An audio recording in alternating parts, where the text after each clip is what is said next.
টাকার কাছে আপন সম্পর্কই হেরে যায়, রক্তের সম্পর্কও হার মানে।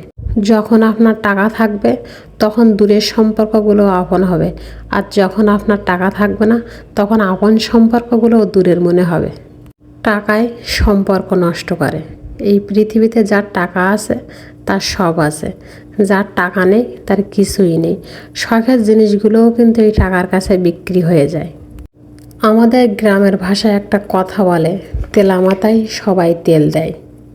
কথাটার অর্থ হলো, যে মাথায় তেল আছে মানুষ সেই মাথায় তেল দেয়, আর যে মাথায় তেল নেই মানুষ সে মাথায় তেল দেয় না।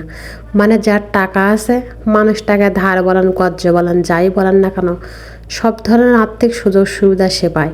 আর যার টাকা নেই তার ধার কর্জ তো দূরের কথা, তার দিক থেকে মানুষ মুখ ফিরে নেবে, কথাও বলবে না। যখন কেউ জানতে পারবে যে আপনার কাছে টাকা নেই, তখন যদি কারোর পাশেও যান আপনি, তখন ভাববে হয়তো টাকা চাইতে এসেছেন অথবা অন্য কোনো সুযোগ সুবিধা চাইতে এসেছেন। এই ভয়ে মানুষ আপনার সাথে আর কথাটুকুও বলতে চাইবে না। অনেক মানুষের শখগুলোও কিন্তু এই টাকার কাছে বিক্রি হয়ে যায়। শখ থাকলেই কী হয়, সাধ্য তো আর নেই সেগুলো টাকা দিয়ে কেনার মতো, কারণ এখন শখ করতে গেলেও টাকা লাগে। তাই প্রতিটা মানুষের নিজস্ব ইনকাম থাকা খুবই জরুরি। টাকা না থাকলে আপনি অন্তত এটুকু বুঝতে পারবেন যে আপনার কাছের মানুষকে, দূরের মানুষকে, আপনার আপনকে, রক্তের সম্পর্কও কি, এগুলো টাকা কিন্তু খুব ভালোভাবে এই বিশ্লেষণ বুঝিয়ে দেবে আপনাকে। নিজের যখন টাকা থাকবে তখন কোনো মানুষ আপনাকে না চিনলেও টাকাই কিন্তু আপনাকে ঠিকই চিনে নেবে। আর যখন আপনার টাকা থাকবে না তখন চেনা মানুষও অনেক অচেনা লাগবে আপনার কাছে। এমন অনেক প্রিয় মানুষই আছে যাদের আপনি রূপ তখন দেখতে পারবেন।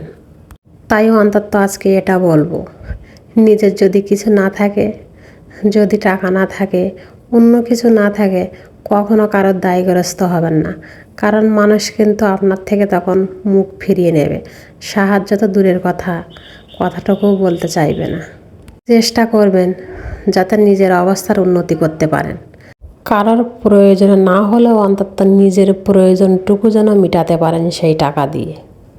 তবে হ্যাঁ, একটা কথা, এই অসময়ে যে মানুষগুলো আপনি চিনতে পারবেন, যে শিক্ষাটা আপনি বাস্তব জীবন থেকে নিতে পারবেন, যে অভিজ্ঞতাটা আপনার হবে, আপনি চেষ্টা করবেন পুরো জীবনে সেই অভিজ্ঞতাটা ধরে রাখতে। তা না হলে কিন্তু আপনি মানুষের কাছে বারবারই ঠকবেন। যদি দুঃসময়ে কোনো মানুষকে আপনার পাশে পান, তাহলে আপনি ভাববেন সেই আপনার প্রকৃত বন্ধু।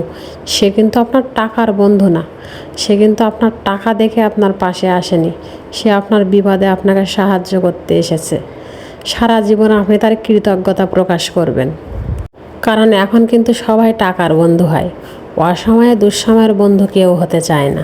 ঈদ সবার জীবনে অনাবিল আনন্দ বয়ে নিয়ে আসুক, অনেক অপূর্ণ ইচ্ছেগুলো পূর্ণ হোক। ভালো থাকবেন সবাই। আল্লাহ হাফেজ।